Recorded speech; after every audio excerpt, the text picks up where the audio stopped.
지금 우리나라 잠수함 사업이 많이 이상합니다. 아무래도 어떤 우주의 기운을 받아 지금 쓰나미 같은 엄청난 물이 들어와 과거 노량해전에 참전했던 그 거북선의 노군 조상님들처럼 지금 미친듯이 노를 저으며 K잠 열풍을 일으키고 있는데, 일단 지금 말하면서도 아직도 실감이 나지 않아 자꾸 친구의 볼을 아주 세게 꼬집어 보게 되는 그 핵잠 이야기야 이미 지난번 영상에서 충분히 한 상황에서, 거기에 더해 이거 무슨 1+1 행사도 아니고 1+3에 달하는 엄청난 호재가 또 들어왔습니다.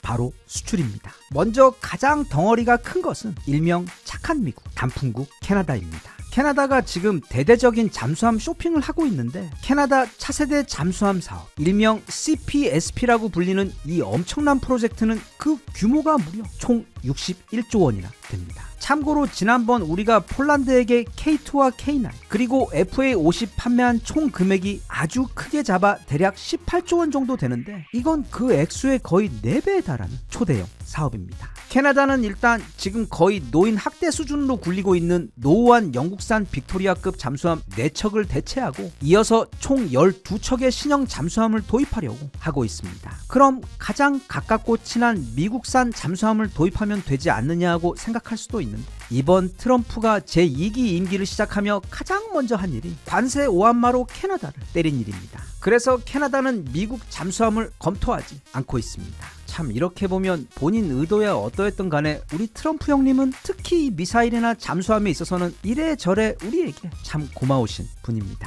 하지만 또 국가 사이 하는 일이라는 게 그런 일로 좀 빈정이 상했다고 할지언정 국가 이익에 중차대한 일인 경우 진행할 수도 있는 법인데, 문제는 미국산 잠수함의 성능이나 조건이 그렇게 별로 매력적이지 않다는 점입니다. 캐나다가 원하는 건 콕 집어서 디젤과 전기 잠수함입니다. 어차피 미국의 자랑인 핵 잠수함이야 캐나다가 한국도 아니고 달란다고 해서 주지도 않을 뿐더러 주로 두꺼운 얼음 밑에서 활동을 해야 하는 등 지금 캐나다가 필요로 하는 조건에는 이 재래식 디젤 전기 잠수함이 최적이었던 것입니다. 게다가 또 미국은 무기 같은 걸 판매하면 그걸 어디서 건조하고 또 누가 정비하며 잠수함 위에다가 멋진 스티커를 하나 붙이려고 해도 미국의 승인을 받아야 하는 등 이런저런 제약이 너무 많아 지금 가뜩이나 미국과 자존심 싸움을 하고 있는 캐나다의 입장에서는 절대 그렇게 할 생각이 없습니다. 그래서 결국 남은 곳은 이 잠수함 전력의 조상격이자 우리의 첫 잠수함인 장보고 잠수함을 우리에게 수출해 주었던 무기계의 포르쉐인 바로 독일과 또 해군 무기의 나라의 영혼을 몰빵하여 나름 상당한 경쟁력을 갖추고 있는 방파제, 그리고 육군과 공군 무기는 물론이고 이제는 이 해군 무기에서도 세계 최강 국가로 떠오르고 있는 무서운 다크호스 우리 대한민국이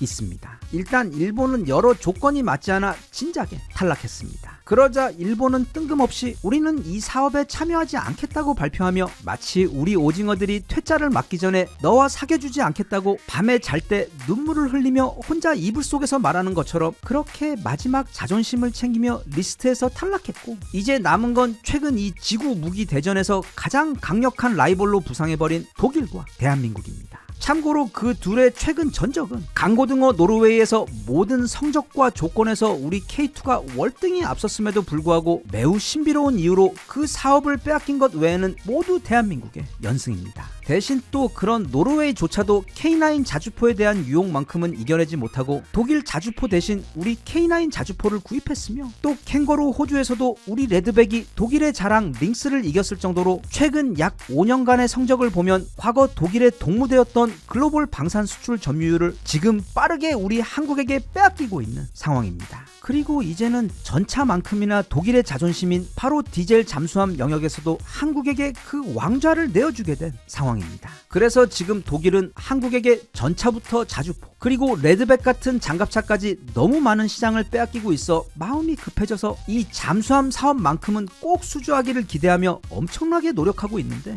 문제는 지난번 전차나 자주포 또는 장갑차 결투 때처럼 이게 한국 잠수함의 성능이나 경쟁력이 너무 막강하다는 점입니다. 그래서 지금 그 승부가 벌써부터 한국 쪽으로 많이 기울고 있다는 설레는 소식이 들려오고 있던 상황에서 캐나다가 우리 심장을 터뜨리려고 작정했는지 사실상 프로포즈 아닌 프로포즈를 해버렸습니다. 이게 무슨 말인가 하면 무려 캐나다 총리, 그러니까 캐나다 국방장관 또는 잠수함 도입 사업 캐나다 측 책임자 같은 게 아니라 캐나다 총리가 며칠 전 한국에 깜짝 방문한 것입니다. 그리고 한국에 오자마자 곧바로 경남 거제 하나오션 조선소로 향했습니다. 거기서 캐나다 총리는 한국의 국무총리와 대한민국 재벌들 중 최강인 한화의 살벌한 불빠따 타선 중에서 유일하게 빠따를 휘두르지 않은 조용한 방망이. 지금 너무도 성공적으로 자주포부터 전투기와 미사일, 그리고 심지어 이제는 잠수함 사업까지 정말 짧은 시간 동안 전 세계 최고의 위치로 올려놓은 한화가 숨겨놓은 비밀 거포인 김동관 부회장과 함께 우리 잠수함에 대해 굉장히 집중하여 살펴보고, 또 실제로 잠수함 내부에 탑승까지 하면서 마치 앞으로 20년 동안 탈 신차를 고르듯 천천히 꼼꼼하게 살펴봤습니다.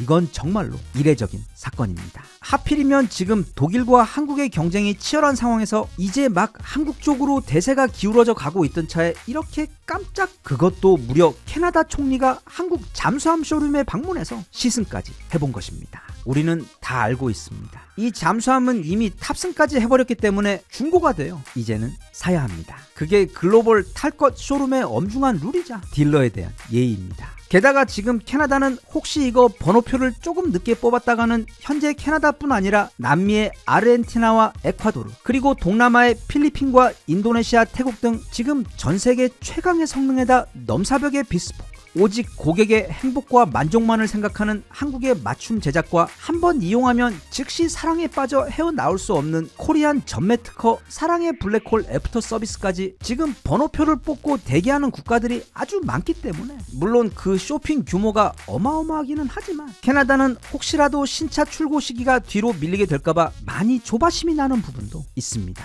그런데 지금 이렇게 한국의 잠수함 쇼핑 때문에 밤새 보배드림과 엔카 페이지를 검색하며 카드를 만지작 하는 의외의 국가가 있는데, 굉장히 놀랍게도 바로 모래의 국가 사우디입니다. 우리 살만이 형님, 이렇게 정말 오랜만에 얼굴을 또 보니까 무척 반갑고 너무 좋습니다. 전 세계에서 가장 큰 주유소를 운영 중이신 우리 살만 형님께서 어찌해서 온 사방에 모래밖에 없는 사우디에서 지금 뜬금없이 한국 잠수함을 구입하려고 하시는지 이해를 하려면 일단 그쪽 동네 상황을 좀 살펴봐야 합니다. 다들 알다시피 그쪽 중동 동네에서는 이스라엘이 가자 지구를 침공하며 시작된 전 세계 많은 사람들을 불편하게 하고 있는 전쟁이 진행 중입니다. 우크라이나 전쟁에서 러시아의 입장도 그렇지만 다들 사연 없는 전쟁은 없지만, 어찌되었던 이스라엘은 그 막강한 군사력을 몰고 가서 힘없는 가자지구 사람들에게 너무도 큰 고통을 주고 있습니다. 이건 주변에 있는 큰 나라들, 즉 사우디나 요르단 또는 UAE 같은 나라들의 눈에도 절대 용납할 수 없는 커다란 사건입니다. 게다가 이 나라들은 예전에 한 번도 아니고 여러 번이나 힘을 합쳐 이스라엘을 다구리 쳤을 정도로 이스라엘과는 앙숙인 국가들인데, 어찌된 게 이번 가자 전쟁 사건에 대해서는 별로 말이 없습니다. 그건 단지 이스라엘의 군사력이 무서워서는 아닙니다. 사실 이란 때문입니다. 그들에게 이란은 어찌 보면 이스라엘보다 훨씬 더 위험하고 싫은 국가입니다. 왜냐하면 사우디도 요르단도 또 UAE도 모두 다 왕이 다스리는 왕족 국가, 즉 왕정주의 국가입니다. 그런데 이란은 지난 1979년 이란 혁명을 일으키며 그때 이란의 왕인 팔라비 왕조를 무너뜨리고 그 자리에 이제는 왕이 아닌 신이 다스리는 이슬람 공화국을 세웠습니다. 그때 그 혁명의 모습을 바라보던 주변 왕족 국가들은 이거 잘못하면 우리도 저렇게 될 수 있다는 사실에 간담이 서늘해졌습니다. 왜냐하면 이런 이데올로기적 혁명들의 특징은 마치 겨울철 바짝 마른 숲을 순식간에 삼켜버리는 거대한 산불처럼 언제든 바람만 조금 불면 그 옆 동네로 삽시간에 퍼져갈 수가 있는 것이기 때문입니다. 그래서 그때부터 이들 국가들은 미국과 긴밀하게 공조하면서 이란의 핵무기 개발이라든지 아예 이란 자체가 더 이상 국력을 키우지 못하게 막아왔습니다. 그래서 지금 이스라엘이 하는 행동이 너무 밉고, 또 앞으로 이스라엘이 점점 더 그 세력을 확장해 가는 것도 너무 걱정이 되지만, 그것보다는 너무도 무서운 이 혁명이라는 이데올로기 전염병 복균자인 이 이란이라는 존재가 훨씬 더 시급하고 신경 쓰이는 것입니다. 그런데 어찌 보면 너무도 다행히도 이스라엘과 이란이 서로 앙숙입니다. 그렇기 때문에 이 중동의 왕족 주유소 사장님들의 입장에서 보면 그냥 그 둘이 서로 싸우고 죽이는 것을 가만 놔두는 것이 일단 현재 상황에서는 본인들에게는 가장 이득인 것입니다. 하지만 그렇게 함과 동시에 또 이란이 언제 어떻게 갑자기 그 혁명의 불길을 이쪽으로 퍼뜨릴지 알 수 없기 때문에 이란에 대해서는 언제나 더 꼼꼼하게 관리를 하려고 하고 있습니다. 그런데 지상에서는 이미 충분한 전력을 가지고 있어 이란의 무력 도발을 막을 수가 있는데 이제 이 바다 쪽에서도 더 꽁꽁 이란을 견제할 수 있도록, 즉 걸프 해협과 홍해 등 이 호르무즈 해협 전체에다가 잠수함을 깔아놓기 위해 지금 성능 좋은 잠수함을 대량으로 도입하려고 하는 것입니다. 다들 알다시피 이 잠수함이라는 무기는 특히 우리나라 도산 안창호함 수준의 최신식 잠수함의 경우 단순히 바다에 있는 적을 공격하는 수준이 아닌 잠수함 한 척당 SLBM 미사일을 무려 6기나 싣고 다니며 언제 어디서든 이란의 전 지역을 현무로 공격할 수 있게 되는 데다 최근 진수된 장영실 함의 경우 그게 또 10개로 늘어나 이걸 만약 사우디가 도입하게 되면 이란 입장에서는 이제는 밤에 발 뻗고 잠자기도 힘든 상황이 되어버립니다. 하지만 사우디는 지금까지는 육군과 공군 무기에 치중하느라 상대적으로 해군 무기에는 소홀했는데 그렇다 보니까 지금 해군 무기, 그 중에서도 특히 잠수함 전력의 차이가 이란은 벌써 27척의 러시아산 잠수함을 운용 중인데 반해 사우디는 단 한 척도 없는 상황입니다. 그래서 지금 급하게 서둘러 최신식 잠수함을 도입하려고 하는 것인데 이게 또 우리나라가 급하고 서두르시는 고객님에게는 가장 특화되어 있는 번개 건조 로켓 배송 국가이다 보니까 게다가 또 지금 우리 도산 안창호함의 경우 마치 우리 K2 전차나 또는 지구 최강의 4번 타자 불바다 K9처럼 전 세계 모든 재래식 디젤 잠수함 중에서도 심지어 미국과 독일 잠수함에 비해서도 그 성능이 더 우수한 상황이어서 아마 우리 살만 형님의 잠수함 쇼핑 또한 앞서 본 캐나다의 잠수함 쇼핑과 함께 모두 다 우리 한국 마트에서 주문이 이루어질 확률이 지금 매우 높은 상황입니다. 요즘 정말 잠수함 때문에 밥을 안 먹어도 배가 부르고 또 길을 걸으면서도 저절로 콧노래가 나와 너무도 행복합니다.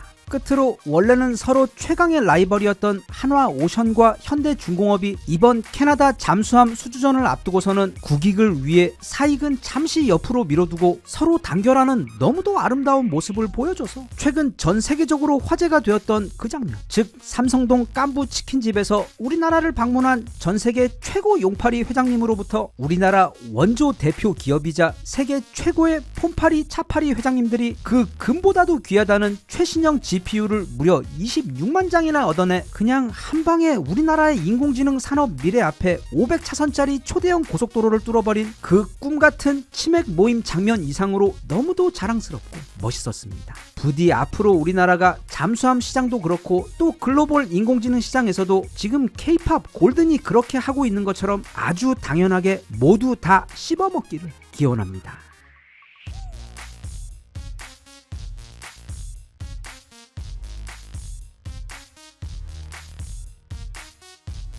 Even if you tried, you wouldn't understand it. Maybe something's missing inside of you.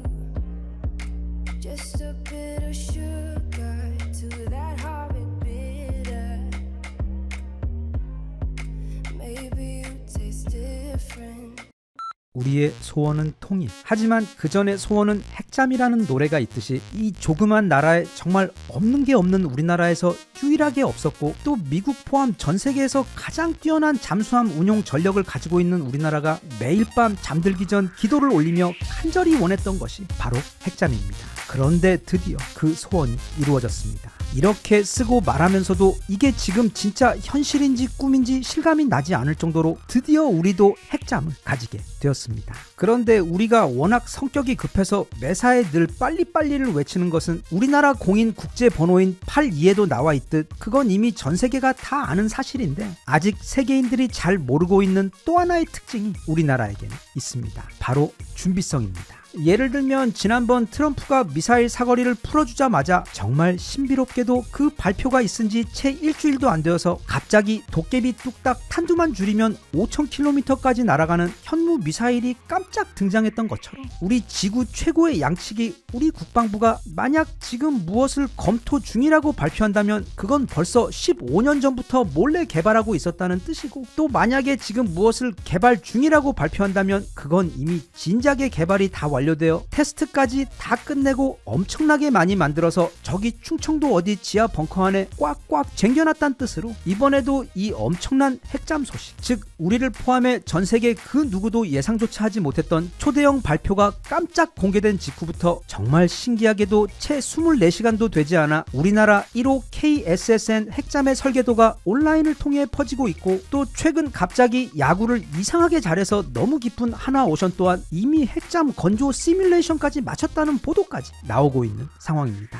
그런데 거기에 더해 우리가 앞으로 제작하게 될 최초의 핵잠의 경우 그 규모가 딱 4,500톤급으로 제작되어야 하는데, 정말 신기하게도 벌써 몇 년 전부터 이미 계획이 잡혀 제작이 되고 있는 우리 차세대 잠수함인 도산 안창호급 배치 3 잠수함의 경우 마치 누가 타임머신을 타고 와서 미리 귀뜸이라도 해준 것처럼 그 건조 사이즈가 딱 4,500톤급에다가 그 형태까지 완전히 핵잠 맞춘 형태로 건조가 되고 있어. 지난 수십 년간 우리 국방부의 거짓말에 속아와 이미 속을 만큼 속아온 국내 수많은 밀리터리 매니아들과 세계 전문가들은 어쩌면 한국은 이번 깜짝 발표가 있기 전부터 또 이미 어디엔가 핵잠을 다 만들어 놓은 다음 그냥 이번에도 볼트 하나만 조이면 끝날 정도로 준비해놓고 이번 발표를 기다리고 있었던 것이 아닌가 하는 의심을 하고 있습니다. 이번 핵잠 소식에 물론 우리는 너무도 기쁘고 행복하지만 반대로 우리의 이웃 국가들인 일본과 중국에게는 너무도 안 좋은 소식입니다. 사실 이건 그냥 안 좋은 소식이 아니라 둘 다 앞으로 몇 년 동안은 밤에 제대로 잠도 들 수 없을 정도로 너무도 괴로운 소식인 게, 일단 일본의 경우 이번 한국 핵잠 승인 소식은 이제 미국이 일본이 아닌 한국을 이 동북아의 최고 전략 파트너로 밀어주겠다는 뜻이기 때문에 더욱더 그 배신감과 상실감이 클 수밖에 없습니다. 행사 사진을 보면 이번에 새로 일본 총리가 된 다카이치가 막 트럼프 팔에 매달리고 있고, 또 그 옆에서 치어리더처럼 폴짝 뛰면서 겉으로 볼 때는 마치 둘이 사이가 굉장히 좋은 것처럼 보이긴 하지만 실상을 뜯어보면 전혀 그렇지가 않습니다. 일단 가장 중요한 일본과 한국의 관세 협상 내용만 봐도 이건 너무나도 차이가 납니다. 이미 많이들 알고 계시듯이 일본은 미국에게 5,500억 달러를 투자의 형태로 지급하기로 합의했습니다. 우리 돈 약 800조 원에 달하는 엄청난 돈입니다. 그런데 문제는 그 돈을 어디에 쓰는가를 오로지 트럼프가 결정한다는 것입니다. 그래서 트럼프가 만약 내 화장실을 금으로 만드는데 100조 원, 또 내 아들들과 손자 회사에다 각각 300조 원씩 투자하겠다는 등 어떤 뚜렷한 기준도 없이 그냥 트럼프가 어디에다 투자를 하라고 지정을 해주면 일본은 90일 내 그 돈을 전부 현금으로 만들어서 투자를 해야만 합니다. 거기다가 또 일본은 미국과의 수익금 배분에 있어서도 최종적으로 미국과 9대1로 나누도록 되어 있습니다. 투자는 전부 다 일본이 하는데 그 수익금은 미국이 다 가져가는 매우 신비한 계약. 이건 아마 5,000년 후에도 이 지구 역사에서 길이 회자가 될 정말 황당한 계약인데, 어찌되었건 일본은 그렇게 간과 쓸개를 모두 내어주고도 저렇게 행복하게 웃고 있습니다. 그런데 그것과는 정반대로 우리나라는 총 3,500억 달러 중에서 현금은 2,000억 달러, 그리고 1,500억 달러는 조선업 협력, 즉 마스가 사업에 투자를 하게 되는데 더해 한국 조선 기업들이 주도로 추진하게 되어 사실상 우리에게 엄청나게 유리한 조건입니다. 게다가 또 그 현금 2,000억 달러 역시 투자처를 트럼프가 정하는 게 아니라 우리가 정하며, 만약 뒤에 가서 뭔가 이상한 징후가 있을 경우 그 투자금을 회수할 수 있는 안전장치까지 계약 안에 마련해 두어 아무런 안전장치도 없이 모든 걸 미국에게 퍼주기로 약속한 일본에 비해 이번 우리나라는 비교조차 할 수 없을 정도로 유리한 조건으로 이 어려운 관세 협상은 마무리 졌습니다. 그런데 일단 여기까지만 해도 내가 일본 사람이면 당장 오늘부터 너무 분해서 잠도 못 잘 것 같은데, 진짜 오한만은 바로 그 다음날 날라왔습니다. 바로 트럼프가 우리나라의 핵잠 개발을 깜짝 승인해 버린 것입니다. 이건 정말 일본 입장에서는 상상도 하지 못했던 진짜 엄청난 뒤통수였습니다. 왜냐하면 일본은 지금까지 이 동북아에서 사실상 미국 최고의 전략 파트너였고, 또 일편단심 미국이 하라는 건 모든 걸 군소리 없이 잘 해왔으며, 그 덕에 이쁨 받은 일본은 핵 연료 재처리까지 20년 전에 승인받아 그 엄청난 혜택을 누리고 있었던 최고의 특혜국이었는데, 대신 미국은 일본의 엄청난 로비와 요청에도 불구하고 그들이 그토록 간절히 원하던 핵잠 개발 개발 족쇄만큼은 절대로 풀어주지를 않고 있었습니다. 왜냐하면 핵잠을 풀어준다는 것은 그야말로 미국의 최우방 중에서도 진짜 최고 우방이라는 일종의 징표 같은 것이라서 오커스 멤버인 호주에게도 핵잠 기술을 주겠다는 희망 고문을 벌써 10년도 넘게 하면서도 하지만 실제로는 절대로 풀어주지 않고 있었을 정도로 귀한 선물이었기 때문입니다. 그런데 며칠 전 정말 뜬금없이 그 귀하디 귀한 핵잠 개발 선물을 한국에게 줘버린 것입니다. 일본은 나라의 군대 전체가 해군에 몰빵된, 말하자면 그냥 해군으로 이루어진 군대입니다. 그래서 흔히들 한국과 일본의 전쟁을 두고 상어와 호랑이의 싸움이라고도 합니다. 어찌해서 만약 우리나라 육군이 일본 본토에 상륙하기만 하면 그때는 전투가 아닌 그냥 일방적인 사륙의 상황이 발생하게 될 정도로 일본의 육군은 세계 2위 한국 육군과 비교조차 될 수 없는 전력입니다. 사실 이 지구에서 미국이나 러시아 정도 빼고는 한국 육군을 버틸 수 있는 나라는 없습니다.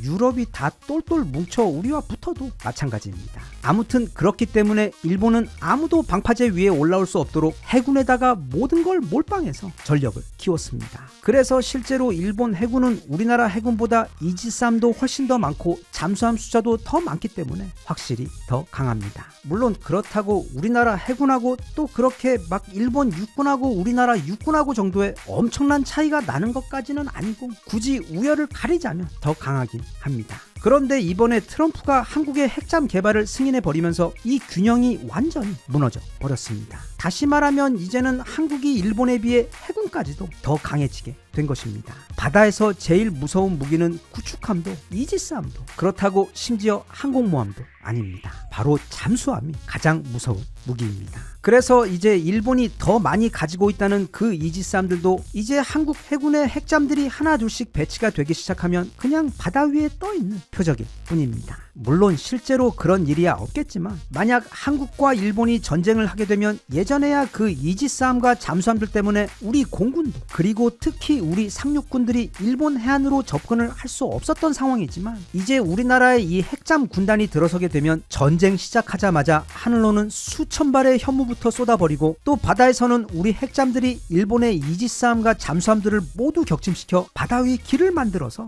너무도 손쉽게 세계 최강 우리 육군이 일본 본토로 상륙할 수가 있게 된 것입니다. 그래서 원래는 한국과 일본과의 균형을 고려하면 절대로 이렇게 갑자기 한국에게 핵잠을 승인해주는 일은 불가능한 일이었는데 우리 트럼프가 또 트럼프다 보니까 지금 이게 이렇게 갑자기 현실이 되어버려 우리로서는 말로 다 할 수 없는 경사이기는 하지만 반대로 일본에게는 지난 수십 년 동안 충성을 다하며 모든 걸 다 바쳤는데 정작 결혼은 다른 여자랑 해버리는 마치 청춘의 덫 같은 정말 있을 수 없는 상황이 지금 일어나 버린 것이나 마찬가지입니다. 하지만 미국이 이번에 이렇게 깜짝 이 핵잠을 승인한 것은 딱히 일본에게 빅엿을 주기 위해 그랬다기보다는 사실은 중국과 북한 때문입니다. 지금 미국은 나라 안의 경기가 너무 힘들고 또 최근 들어 그 국가 부채에 대한 이자 부담이 심해져서 작년 같은 경우에는 국가 부채에 대한 이자로 지급한 것이 세계 최고라는 미국의 국방비까지 앞질러 버려서 미국도 지금 서둘러 지출을 줄여야 하는 상황입니다. 그런 상황에서 이미 의료보험 같은 것은 진작에 다 민간으로 돌려버렸고 다른 복지 부분도 더 줄일 데가 없어 이제는 결국 국방비에서 예산을 줄여야 하는 상황이기 때문에 또 그 외 다른 정치적인 이유 때문에 미국은 이제 전 세계에 대규모 미군을 파견하거나 또는 항공모함을 이끌고 전 세계의 바다를 순찰하는 것을 더 이상 할 생각이 없기 때문에 이 동북아에서 중국과 북한을 감시하고 관리해줄 어떤 강력한 나라가 필요했던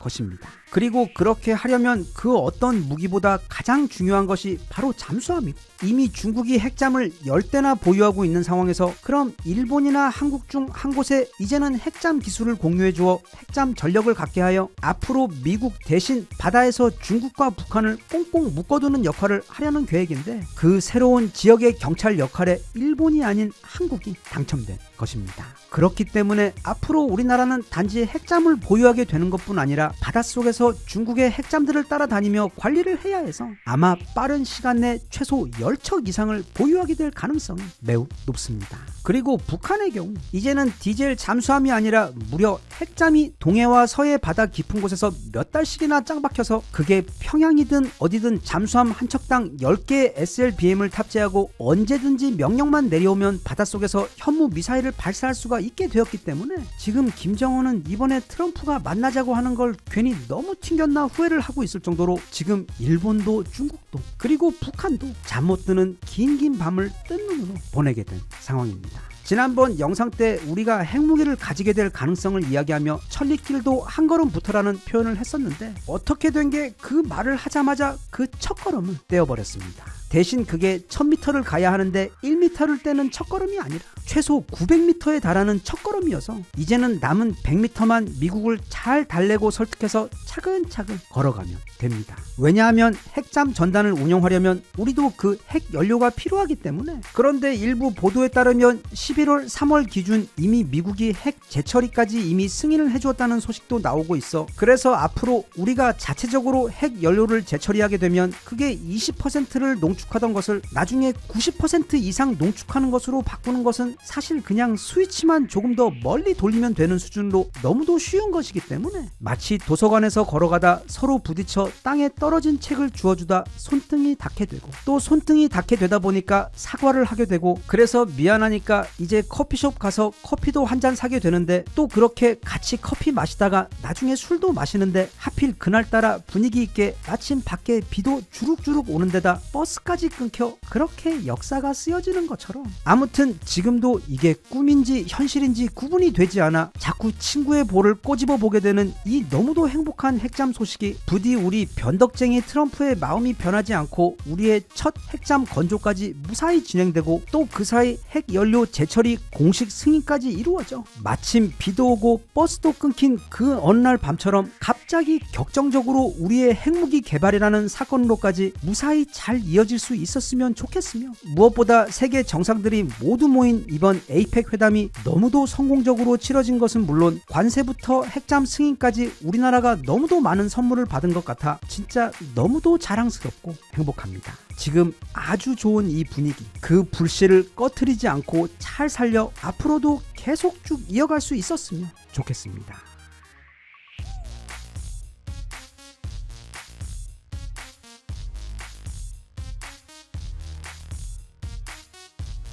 Even if you tried, you wouldn't understand it. Maybe something's missing inside of you. Just a bit of sugar to that horrid bitter. Maybe you taste different. 보통 우리나라 사람들끼리 말할 때 한국 사람들은 정말 돈에 미친 사람들 같다는 말을 자주 합니다. 사람들이 전부 다 부동산에 미쳐 있는 것 같고 여느 나라들처럼 자국의 자동차 브랜드가 없어서 할 수 없이 수입차들을 타야 하는 경우도 아닌데 길 위에는 비싼 유럽 수입차들이 넘쳐나고 또 젊은 친구들부터 명품을 찾는 문화가 익숙한 데다 사람들이 무엇을 하든 항상 돈돈 거리는 것만 같아 어떻게 보면 정말 우리나라 사람들은 돈에 미친 것 같은 그런 느낌이 들기도 합니다. 일단 결론부터 말하자면 그건 절대로 우리나라에서만 보이는 뭐 굉장히 특별한 모습은 아닙니다. 옛날에 아직 인터넷도 없던 때 그리고 해외여행도 자주 나갈 수 없었던 때에는 미국 사람들은 어떻고 또 유럽 사람들은 돈에 연연하지 않고 고상한 데 반해 유독 우리나라 사람들만 돈에 집착하며 물질적인 것처럼 믿고 살았던 시절이 있었는데 이제는 해외여행도 자주 다니고 또 외국에 나가 살고 계시는 분들의 이야기들도 자주 접하다 보니 실상은 전혀 그렇지 않다는 것. 즉 사람 사는 곳은 그게 어디든 다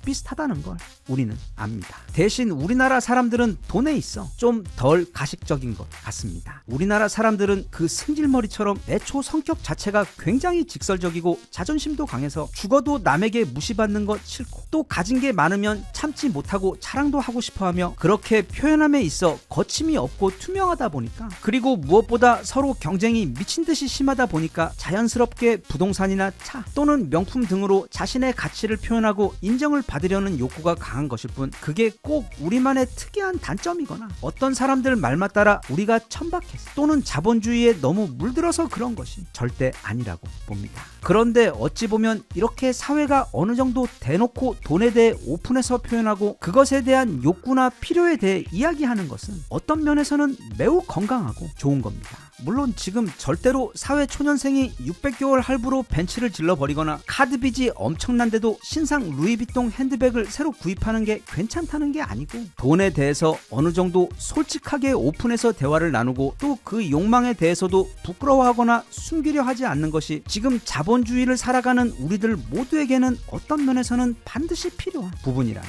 뜻입니다. 이번 영상은 돈에 대한 이야기입니다. 대신 부동산 투자나 재테크를 어떻게 한다거나 또는 일전에 굉장히 여러 번 영상으로 올렸던 것처럼 워렌 버핏 등 세계 최고의 투자자들의 지혜를 빌어 주식 투자에 대한 비법을 공유하는 이야기는 아니고, 대신 그것보다는 좀 더 근본적인 돈 관련 철학과 마인드셋에 대한 이야기, 즉 내가 어떤 마음으로 어떻게 이 돈이라는 것을 대해야지만 내게 더 많은 돈이 찾아올 수 있는지에 대한 이야기나, 또 그 반대로 평소 내가 어떻게 하면 내게 올 돈도 도망가는지에 대한 그런 마인드셋에 대한 이야기를 해볼까 합니다. 먼저 여기 루이스 하우즈라는 사람이 있습니다. 지금 미국에서 굉장히 유명한 사람입니다. 원래 이 사람은 미국 미식축구의 최고 유망주였다가 선수 생활 중 큰 부상을 입어 운동의 꿈을 접어야 했던 것에 더해 갑자기 아버지까지 병으로 돌아가시는 바람에 평생 운동만 하다가 뒤늦게 갑자기 생활 전선에 뛰어들어 오랫동안 정말 온갖 고생을 한 끝에 지금은 더 스쿨 오브 그레이트니스라는 팟캐스트, 즉 우리가 잘 아는 레이 달리오, 게리 부이, 데이비드 고긴스 등 경제와 사업 영역은 물론 전 세계에서 가장 성공한 사람들이 출연해서 인터뷰를 하는 미디어 사업을 시작해 지금은 수천만 달러의 수익을 내고 있는 사업가로 아주 크게 성공한 사람입니다.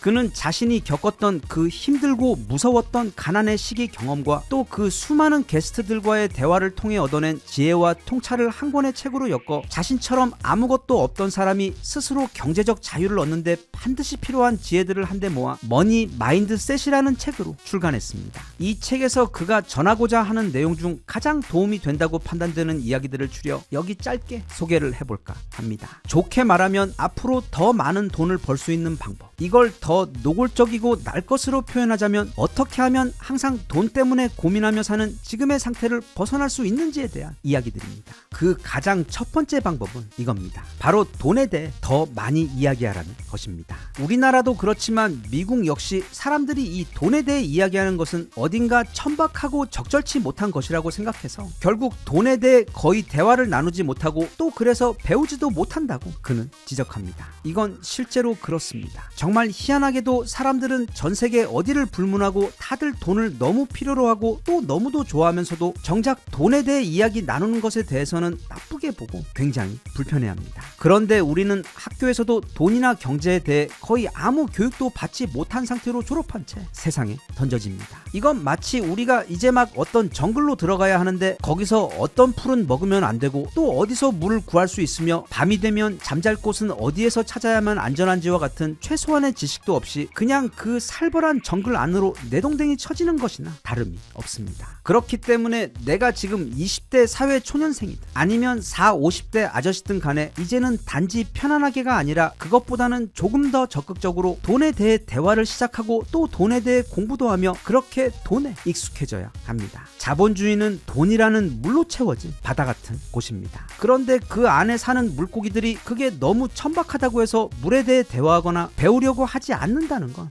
모순입니다. 둘째, 내가 가진 돈에 대한 부정적인 믿음들을 거두어내야 합니다. 예를 들면 부자들은 대부분 부도덕하고 나쁜 짓을 해서 저렇게 부자가 된 경우라든지, 또는 자신은 돈에 전혀 관심이 없다고 말하며 마치 그런 거짓말이 자신을 더 고상하고 멋있게 만들어주는 것으로 착각하고 있는 모습, 또는 이게 가장 중요한데 나는 학벌이 좋지 않아서, 좋은 부모를 만나지 못해서, 아니면 머리가 나쁘거나 얼굴이 못생겨서, 또는 이래저래 자격이 없어서 절대 성공하거나 돈을 많이 벌 수 없다고 스스로 한계를 지어버리는 믿음입니다. 이게 해악이 가장 크며 또 실제로 손해도 가장 큰 정말로 잘못된 믿음입니다. 학벌로 성공하던 시절은 이미 예전에 공룡들이 멸종할 때쯤 벌써 끝났습니다. 그리고 우리나라의 경우는 좀 다르지만 외국의 경우 전체 부자들 가운데서 자수성가한 사람들이 대략 80%에 달할 정도, 그리고 그 가운데에는 굉장히 어린 친구들도 아주 많을 정도로, 그리고 40대 또는 50대 이상 된 분들도 은퇴 후 새로 시작해서 크게 성공하시는 사례들이 정말로 많을 정도로 세상이 아주 많이 변했습니다. 그러니 이런 이유 저런 이유 때문에 나는 안 된다는 또는 안 될 거라는 그런 부정적인 생각은 가장 먼저 버려야 할 믿음들입니다. 물론 시도하고 노력하는 모두가 다 성공할 수는 없겠지만 지금은 그 성공률이 인류 역사상 그 어느 때보다도 높고 또 그 방법 또한 이전에는 상상도 할 수 없을 정도로 다양하고 풍요로운 시대입니다. 그래서 이 시대에 태어나 사는 것을 감사하며 무엇보다 그 이점을 최대한 누리고자 마음을 먹어야 합니다. 그리고 셋째, 내가 생각하는 부유함에 대해 나름의 정의를 가지고 있어야 한다고 그는 말합니다. 대부분 사람들이 다 돈은 많이 벌고 싶은데 정작 그 돈을 벌게 되면 그래서 무엇을 하고 어떻게 살고 싶은지에 대한 생각은 거의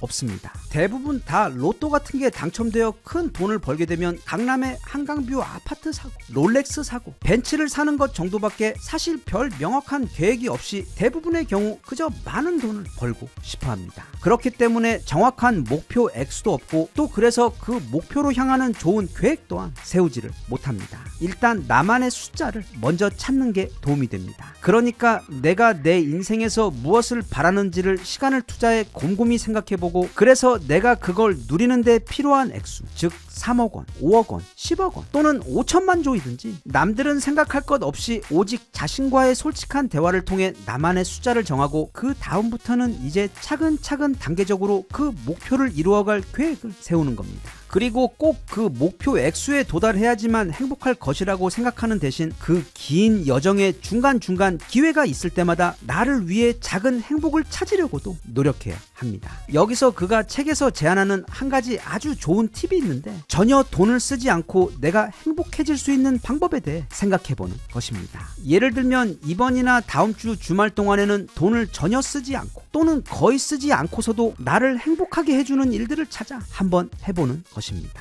공원 산책이나 등산도 있을 것이고 또는 카페에 가서 한 두어 시간 책을 읽는 것도 좋고 또는 집에서 평소 만들어보고 싶었던 요리를 해서 가족들에게 저녁을 대접해주거나 아니면 지역에 자원봉사할 곳을 찾아가 하루를 보람차게 사용하는 것 등 그렇게 의외로 삶에서는 돈을 쓰지 않거나 또는 거의 돈이 들어가지 않으면서도 오히려 더 건강하고 큰 행복을 주는 일들이 많은데 우리 삶에서 그런 활동들이 더 많아질수록 돈에 대한 우리의 맹목적인 집착은 옅어지고 스스로 있는 그대로 더 건강하고 풍요로워지는 자신이 될 수 있어. 역설적이게도 내가 이렇게 돈이 필요 없이도 스스로 더 풍요로워지면 오히려 더 많은 돈이 내 삶으로 들어올 수 있다고 그는 강조합니다. 넷째, 돈을 사람으로 보는 것입니다. 그 반대로 하면 안 됩니다. 이게 무슨 말인가 하면 만약 돈이 사람이라면 내게 오고 싶겠는가 아니겠는가를 생각해보는 것입니다. 예를 들면 어떤 사람은 매일 돈에 대해 불평하며 조금이라도 돈이 들어오면 이번 달에는 이것밖에 벌지 못했다며 불평하며 그 돈을 화를 내며 사용합니다. 또는 어떤 사람은 돈이 들어오면 이미 카드 빚이 많은데도 당장 백화점으로 달려가서 신상 명품을 구입하거나 또는 돈이 들어오는 대로 바로 도박판에 앉아 그 귀한 돈을 탕진을 해버립니다. 그런 경우라면 돈은 절대로 이 사람에게는 오고 싶지 않을 겁니다. 그 반대로 어떤 사람은 작은 돈이라도 들어오면 그 돈을 향해 내게 와주어서 정말 고맙다며 감사한 마음을 가지고 지폐 귀퉁이가 접힌 부분도 손으로 정성스럽게 펴서 지갑에 넣은 후 부족하지만 최대한 현명하게 그 돈을 알차게 사용하려고 노력합니다. 그리고 혹시 기회가 된다면 주변에 나보다 더 힘든 사람들에게 작은 도움이나마 나누기 위해 그 돈을 또 잘게 쪼개서 그들과 나눕니다. 이런 경우라면 돈은 더 많이 이 사람에게 찾아와 그가 그런 감사의 마음을 더 많이 더 자주 느낄 수 있도록 해주고 또 그의 손을 통해 주변의 힘든 사람들에게 더 많이 도움이 될 수 있도록 친구들까지 끌어다가 찾아올 것입니다. 끝으로 그가 전하고 싶어하는 정말로 중요한 돈 관련 마인드셋은 바로 감사하는 마음을 가지는 것입니다. 이건 앞서 본 네 번째 이야기와 다 있는 조언인데 뭐 꼭 특별한 일이 있을 때만 아니면 로또에 당첨되었을 때만 그런 것이 아니라 늘 항상 범사에 감사하는 것입니다. 물론 우리들의 삶은 불평을 하고 불만을 가지려면은 그 끝도 없을 정도로 부족한 것 채워지지 않는 욕망투성이지만 반대로 생각해보면 지금 우리가 누리고 있는 그 당연하고 사소한 수많은 것들이 어떤 사람들에게는 축복이고 그저 꿈 같은 이야기입니다. 매일 아침 따뜻한 침대에서 건강한 몸으로 일어나 하루를 시작할 수 있다는 것, 지금 내게 그 고민 때문에 매일 밤 잠에 들 수 없을 정도로 힘든 문제나 고민거리가 없다는 것, 사지가 멀쩡하고 몸에 병이 없다는 것 등 사실 찾아보면 감사할 것이 넘치는 것이 우리들의 삶입니다. 삶에게 더 많은 것을 달라고 하기 전에 그렇게 일단 내가 이미 누리고 있는 것들에 대해 감사하는 감사하는 마음을 가지는 것을 생활화하면 그런 감사의 마음은 사람을 더 따뜻하고 풍요롭게 해주고 또 그런 내적 변화는 더 좋은 행운이 내게 찾아오게 해주며 그럼 우리는 그 행운에 더 크게 감사를 하며 그런 선순환을 만들어야 한다는 뜻인데 그 모든 출발점이자 내가 지금 당장 시작할 수 있는 가장 쉬운 것이며 어찌 보면 가장 효과가 큰 것이 바로 범사에 감사하는 마음을 가지는 것입니다. 돈은 물론 우리 인생에서 너무도 중요한 것이지만 절대로 그게 가장 중요한 것이 되어서는 안 된다는 게 앞서 살아간 수많은 현인들의 공통된 가르침입니다. 하지만 돈은 풍요롭고 자유로운 삶을 살기 위해서는 가장 기본적으로 있어야 하는 피와 같은 것입니다. 그렇기 때문에 모두들 자신이 이 돈과 맺고 있는 관계에 대해서 언젠가 시간을 내어 곰곰이 살펴보는 시간을 가지실 수 있었으면 좋겠으며 부자란 더 많이 가진 사람이 아니며 덜 필요로 하는 사람이라는 누군가의 말처럼 항상 내가 지금 가지고 당연하게 누리고 있는 것들에 대해 감사하는 마음을 가지는 습관을 들여 물론 나중에도 하지만 당장 지금부터도 더 풍요롭고 행복한 마음으로 살아갈 수 있었으면 좋겠습니다.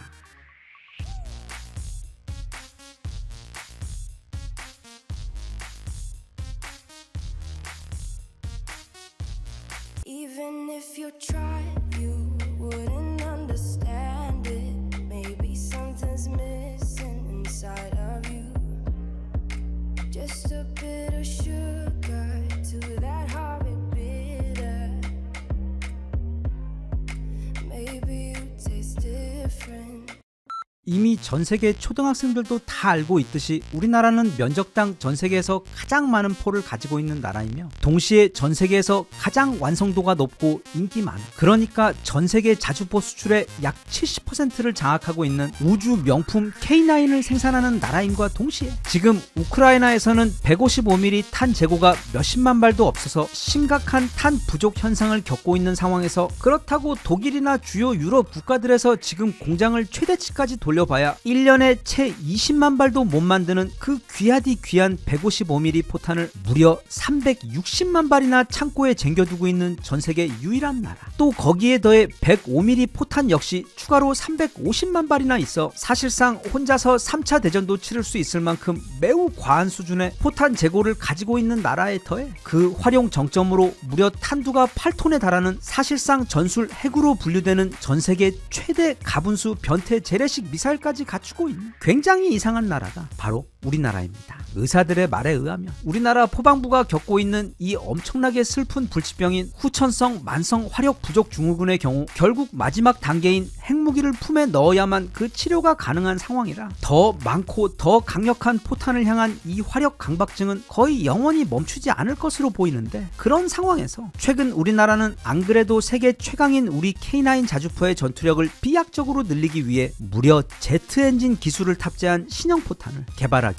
이르렀습니다. 즉 포탄을 화약에 쏴서 그냥 멀리 날리는 게 아니라 아예 포탄을 소형 제트 미사일로 만들어서 현재 약 40km인 사거리를 최대 120km까지 늘리는 작업을 지금 또 연구실에서 뚝딱뚝딱 개발 진행 중에 있어 그 놀라운 괴물 램제트 포탄 이야기 함께 알아보겠습니다. 그 전에 먼저 매우 유용한 인터넷 보안 관련 이야기 잠깐 듣겠습니다. 이 영상은 서프샤크의 지원으로 제작되었습니다. 굳이 따로 그 중요성을 설명할 필요도 없이 요즘처럼 보이스피싱과 같은 사회 문제가 일상화된 시대에는 스마트폰 사용에 있어 다른 무엇보다 보안이 가장 중요합니다. 그래서 요즘에는 많이들 이 VPN이라는 보안 서비스를 사용하고 있는데 쉽게 말해 나와 인터넷 사이에 한 겹의 안전망을 만들어 주어서 내 정보가 외부로 나갈 때 그걸 암호화해서 내 개인 데이터가 외부에 노출되거나 추적되지 않도록 안전하게 보호해주고 또 반대로 외부로부터 바이러스가 내 핸드폰이나 컴퓨터로 쉽게 들어오지 못하도록 해주는 기술로 이 VPN은 요즘에는 기업들은 물론 개인들까지 굉장히 많은 사람들이 사용하고 있는 매우 일반적인 인터넷 보안 서비스입니다.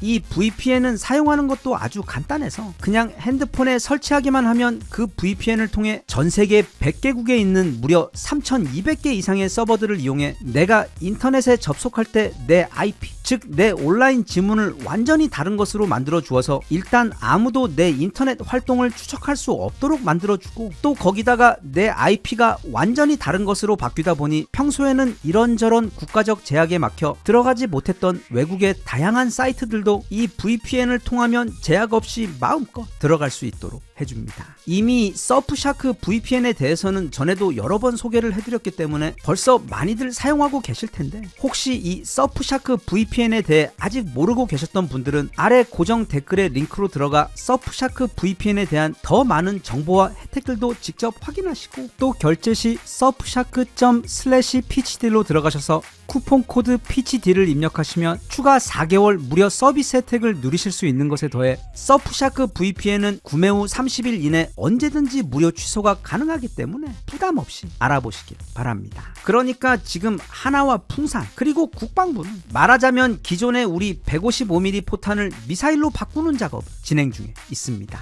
여기 이렇게 생긴 신형 포탄인데, 이게 K9에서 발사된 직후 공중에서 마치 제트기에 달린 그 엔진과 똑같은 원리의 강력한 제트 엔진을 가동해서 순간 최대 거의 마 3 이상의 속도를 내며 120km 밖에 있는 적을 정확하게 타격할 수 있는 것이 바로 이 신형 램제트 포탄입니다. 그러니까 포탄이 사거리가 120km가 된다는 것은 더 이상 포탄이 아닌 사실상 자주포에서 발사되는 소형 미사일로 분류되는 수준이 됩니다. 게다가 이게 휴전선에서 북쪽으로 쏘게 되면 현재 북한군이 보유한 자주포들의 최대 사거리가 대략 30km가 채 안 되기 때문에 전 세계에서 가장 많다는 3,000문이 넘는 포들, 그 중에서도 세계 최강 K9 계열의 자주포들만 해도 거의 2,000문 가까이 되는 엄청난 수량이기 때문에 이 포들을 모두 안전한 후방에 위치해 놓고 유사시 북쪽으로 일제히 발사를 하게 되면 우리 군은 전혀 피해를 받지 않고 또 공군 전력도 출격시키지 않는 상태에서 휴전선부터 평양 코앞까지 그 사이에 있는 모든 북쪽 땅을 거의 미터 단위로 모두 자갈밭으로 만들어 버릴 수가 있게 됩니다. 즉 이건 긴 칼을 가진 상대를 활을 가진 상대가 싸우는 것과 같은 엄청난 비대칭적 우위를 주는 무서운 기술인데, 현재 우리나라에서 이 램제트 포탄 개발은 이미 개념 검증까지 끝난 상태로 조만간 완성이 되어 대략 2027년에서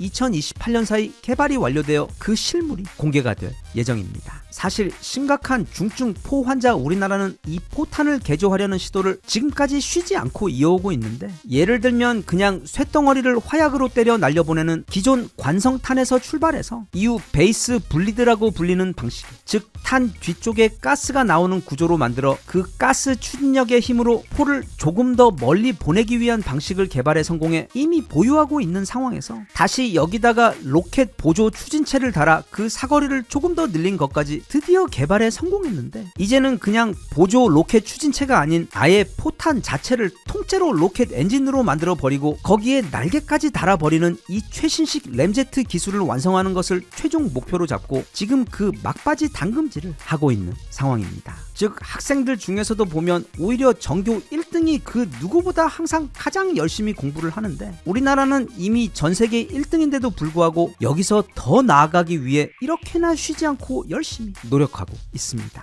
포탄을 아예 미사일로 만들어 버리겠다는 우리 군의 이런 괴랄한 계획이 성공해서 대략 앞으로 3-4년 안에 개발 완료되어 이 램제트 포탄들이 우리 군에 전력 배치되고 나면 그때 우리 군의 전투력은 정말 넘사벽으로 점프를 하게 됩니다. 물론 다른 나라들 역시 이 램제트 방식 포탄을 연구하고는 있지만 우리나라의 경우 이게 성공해서 배치가 되어버리면 다른 어떤 나라와도 비교가 되지 않을 정도의 압도적인 전투력의 점프를 경험하게 됩니다. 왜냐하면 모두가 다 잘 알고 있듯이 우리나라는 전 세계에서 미국과 러시아도 비빌 수 없을 정도로 최강의 자주포 전력을 보유하고 있는 나라이기 때문에 이미 현재 상태로도 전 세계에서 가장 살벌한 전력을 보유하고 있는데, 이제 우리나라의 이 램제트 포탄 기술까지 완성되어 추가되게 되면 우리가 가진 그 수많은 포들에서 이제 그냥 포탄이 아닌 무려 사거리 120km짜리 소형 미사일들을 뿜어내게 되기 때문에, 만약 그렇게 되면 우리나라 육군의 전력은 현재 세계 4위에서 세계 2위 또는 세계 1위까지 올라가게 될 정도로 사실상 이 세상에서 적수가 없는 무적의 화력을 보유한 전 세계 육군 최강국이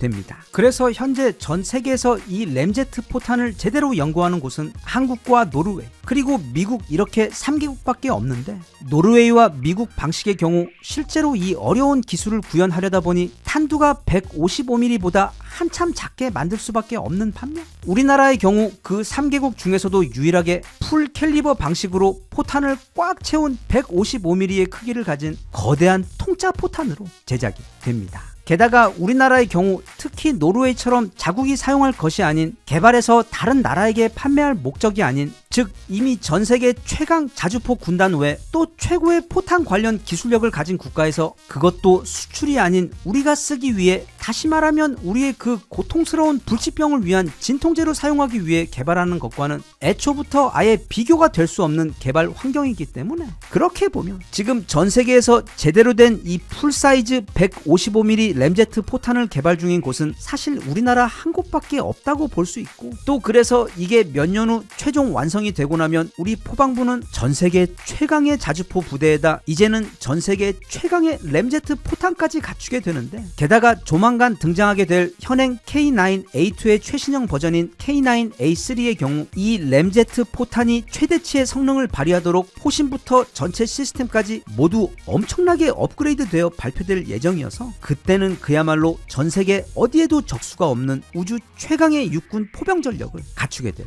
예정입니다. 어서 빨리 그날이 와 우리 신형 K9 자주포에서 램제트 포탄을 쏘아 올리는 그 무시무시하고 멋진 모습을 빨리 보고 싶습니다.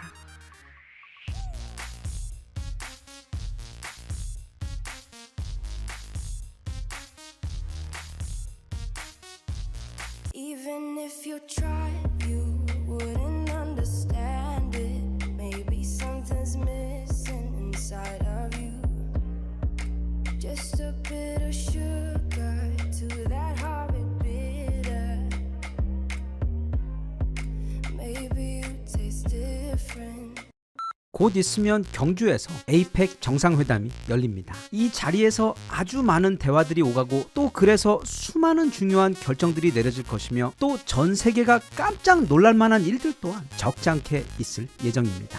물론 최근 트럼프와 우리나라는 그 관세 문제 때문에 굉장히 시끄러운 상황이긴 한데, 그래서 만약 트럼프가 이번에 한국과의 관세 협의를 성공적으로 마무리를 하지 못하게 되면, 또는 어떤 형태로든 에이펙에서 좋은 그림을 만들어내지 못하면, 지금 안 그래도 유럽, 일본, 한국 전 세계 어디 할 것 없이 심지어 자국 내에서도 엄청나게 욕을 먹고 있는 트럼프는 심각한 위기에 빠지게 되고, 그것도 백악관 안방에서 하는 것도 아닌 전 세계인들이 모두 보는 에이펙 회담에서 진행되는 사실 굉장히 큰 정치 이벤트이기 때문에 트럼프는 반드시 이번에 좋은 그림을 만들어내야 합니다. 다시 말하면 트럼프에게는 지금 자신이 그동안 만든 그 수많은 문제들의 구덩이에서 빠져나오기 위한 어떤 커다란 돌파구가 반드시 필요한 상황인데, 이번 에이펙 정상회담이 그에게는 둘도 없는 기회인 것입니다. 그런데 다들 알다시피 우리나라 외환 보유고의 사실상 80% 가까이나 되는 돈을 어찌 보면 제대로 된 명분도 없이 그냥 달라고 하는 상황이다 보니까, 게다가 지금 미국에게 이 한국이라는 나라는 안보부터 반도체 그리고 조선업 등 거의 모든 면에서 현재 전 세계 그 어떤 나라보다도 가장 필요하고 중요한 나라임에도 불구하고 최근까지 트럼프는 한국과의 관계가 매우 순탄치 않은 상황인데, 그래서 트럼프는 이번에 한국에게 예를 들면 한국의 핵 원료 재처리 제재를 풀어주어 한국이 앞으로 자체 핵무장을 할 수 있는 길을 슬며시 열어주는 것과 같은, 사실은 마치 소설 같은 정말 말도 안 되는 수준의 혜택을 제시해야만 이번 에이펙 협상이 그가 원하는 그림으로 풀릴 수가 있을 것 같은데, 정말 놀랍게도 지금 워싱턴은 그 예상에서 한치도 벗어나지 않는 방법, 즉 이번 에이펙 회담에서 한국의 핵 원료 재처리 제재를 깜짝 풀어주는 궁극의 필살기를 돌파구로 준비하고 있는 것으로 알려졌습니다.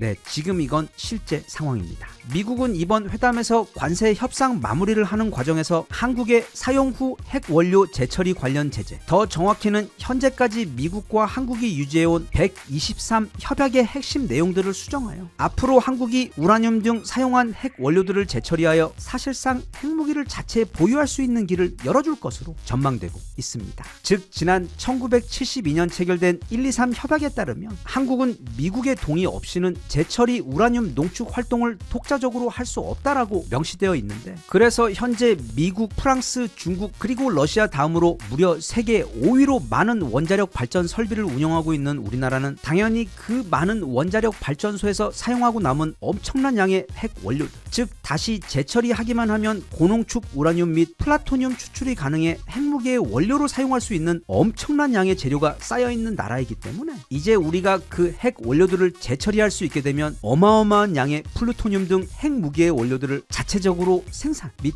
확보할 수 있게 됩니다. 참고로 앞서 나열한 세계 5위권 핵 역량 대표 국가들 1위부터 시작해서 미국, 프랑스, 중국 그리고 러시아와 우리나라 중에서 지금 핵무기를 가지고 있지 않은 나라는 우리나라가 유일합니다. 다시 말하면 핵 역량은 세계 최고 수준인데 우리만 그동안 이 123 협약에 묶여 있어 핵무기를 만들 수가 없었던 것입니다. 그런데 이번에 트럼프는 미국이 한국과 지난 수십 년간 유지해온 그 123 협약을 수정해서 앞으로 우리가 미국의 동의 없이 자체 핵 원료 재처리를 진행할 수 있도록 해줄 것이라는 게 지금 전망입니다. 만약 그렇게 되면 이번 에이펙 정상회담을 앞두고 크게 관심을 받고 있는 트럼프와 김정은의 깜짝 정상회담 역시 성사될 가능성이 매우 높아집니다. 왜냐하면 김정은이 내걸었던 유일한 조건은 미국이 더 이상 북한의 비핵화 정책을 고수하지 않고 이제는 북한을 핵 보유 국가로 인정해달라는 것이었는데 만약 트럼프가 이제 한국이 핵무장하는 길을 열어준다면 더 이상 북한에게 핵을 포기하라고 할 명분도 함께 사라져버려 그 둘은 북한 비핵화 문제는 완전히 폐기해버리고 만남을 가질 확률이 매우 높게 됩니다.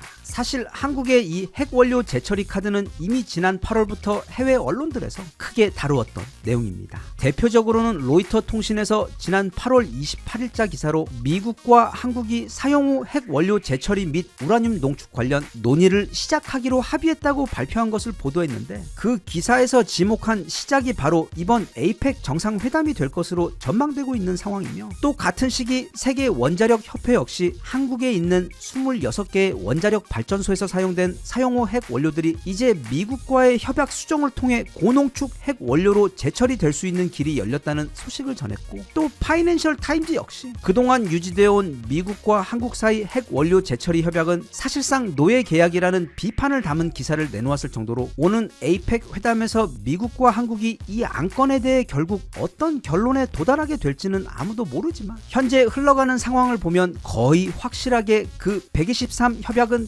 대폭 수정될 것으로 보이며 또 그래서 앞으로 우리나라가 자체 핵무장을 하는 데 있어 가장 큰 걸림돌이었던 핵 원료 부분이 마치 지난번 미사일 사거리가 깜짝 풀렸던 것처럼 풀리게 될 것으로 예상되고 있는 상황입니다. 정말 만약에 진짜로 이게 현실이 된다고 하면 그땐 우리나라의 군사력은 뭐 말할 것도 없고 그로 인해 동북아를 넘어 전 세계 강대국 순위가 완전히 바뀌게 될 예정입니다. 우리나라는 이미 재래식 군사력에 있어 세계 1위를 다투는 국가입니다. 다만 핵이 없다 보니까 글로벌 군사력 순위에서 5위권에 머물고 있는 것이고 또 사실 이제 북한과의 군사력 비교는 그 의미를 잃어버렸을 정도로 해군과 공군은 뭐 말할 것도 없고 양쪽의 주력인 육군에서조차 북한군은 이제 그 양이나 질 모든 면에서 둘이 싸우면 누가 이기느냐와 같은 비교를 하는 것보다는 한국군이 북한군을 완전히 괴멸시키는데 하루가 걸릴지 또는 3일이 걸릴지 정도만 논란이 될 정도로 이제는 완전히 무의미한 수준입니다. 하지만 북한도 그냥 가만히가 아니기 때문에 그 모든 걸 상쇄해버리는 엄청난 치트키를 준비해왔고 즉 바로 핵이 있기 때문에 또 그것도 벌써 50기나 가지고 있기 때문에 세계 5위의 군사력에 세계 2위에 달하는 재래식 군사력을 가진 살벌한 군사 강국인 우리나라와 서로가 서로를 절대로 군사적으로 도발하지 못하는 대칭을 이루어 왔는데 이제 우리나라도 핵무기를 보유하게 되는 상황이 찾아오게 되면 그때는 이 한반도 내에서의 북한의 핵 독점이 끝나 미국과 러시아 사이 또는 미국과 중국이 가지고 있는 그 상호 확증 파괴의 미니 버전처럼 되어버려 북한의 핵은 더 이상 우리에게 위협이 되지 못하게 됩니다. 다시 말하면 공교롭게도 우리가 핵을 가짐으로써 어쩌면 한반도의 평화가 더 빨리 더 확실하게 찾아올 수도 있다는 뜻이 됩니다. 만약 향후 우리나라가 실제로 핵무기를 자체 보유하게 되면 한국은 단숨에 지역 핵 중견국이 되어 미국, 러시아, 중국과 맞먹는 원조 군사 초강대국에서 이제는 거기에다 핵까지 가져버려 이미 핵은 가지고 있지만 상대적으로 재래식 군사력은 우리보다 훨씬 뒤처지는 프랑스나 영국 같은 기존의 군사 강국과의 격차도 정말 엄청나게 벌어져 버리게 되는데 그런 군사력의 엄청난 점프는 국제사회에서 한국의 목소리가 엄청나게 커질 수 있는 변화를 가져올 수밖에 없습니다. 뭐 이번 회담에서 그 123 협약이 수정된다고 해서 막 내년부터 우리가 핵무기를 만들어낼 수 있는 그런 건 물론 아니지만 천리길도 한 걸음부터 많더라고. 그럼에도 불구하고 지난 1972년 11월 24일 처음 체결되어 지금까지 유지되어 오며 대한민국의 자체 핵 개발 시도에 가장 강력한 족쇄가 되어 왔던 한미 123 협약이 이번에 처음으로 개정을 하게 되었다는 것은 그 의미가 너무도 크고 중요하기 때문에 부디 이번에 미국과 우리 협상단의 이야기가 잘 풀려 되는 것도 없고 하지만 동시에 안 되는 것도 없는 우리 트럼프 대통령이 마치 지난번 우리 미사일 사거리를 깜짝 풀어주었던 것처럼 이번에도 우리를 위해 커다란 선물을 줄 수 있기를